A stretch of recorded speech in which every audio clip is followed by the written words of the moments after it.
నమస్కారం. నా పేరు Sriram Sharma. District consumer commission Delhi ఒక ల్యాప్టాప్ విషయంలో తీర్పు ఇవ్వడం జరిగింది. ఒక వ్యక్తి హెచ్పి ఇండియా ప్రైవేట్ లిమిటెడ్ కంపెనీలోంచి ల్యాప్టాప్ కొనుక్కున్నాడు. అది పాడైపోయింది. అది వారంటీ పీరియడ్ ఉంది, గ్యారంటీ పీరియడ్ ఉంది. నాకు ఇది వారంటీ పీరియడ్లో ఉంది కాబట్టి ఇది రిపేర్ చేయకుండా కొత్తది ఇవ్వండి అంటే అది వాళ్ళు ఒప్పుకోకపోతే ఢిల్లీలోని డిస్ట్రిక్ట్ కన్జ్యూమర్ కమిషన్లో కేసు పెట్టాడు.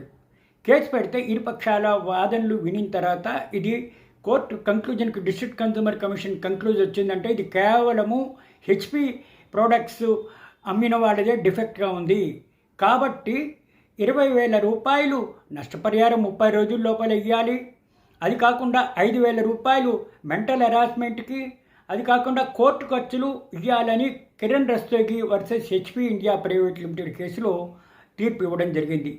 ఇట్లా కొత్త ల్యాప్టాప్ అయినా ఈ రిటర్న్ చేయాలి, కొత్తది ఇవ్వాలి, లేకపోతే ఈ ల్యాప్టాప్నైనా సరిగ్గా రిపేర్ చేసి వెనక్కి ఇవ్వవలసిందే అని ఈ తీర్పు చెప్తోంది. ఈ తీర్పు ద్వారా మనకు తెలిసేది ఏంటి? ఏదైనా వస్తువు వారంటీ పీరియడ్లో ఉంటూ అది రిపేర్ వస్తే, అది పనిచేయకపోతే కంపల్సరిగా దాన్ని రిపేర్ చేయాలి. ఒకవేళ అది రిపేర్ కాకపోతే కొత్తది ఇవ్వాలి అని ఈ తీర్పు ద్వారా మరొకసారి మనకి తెలుస్తోంది. Thank you.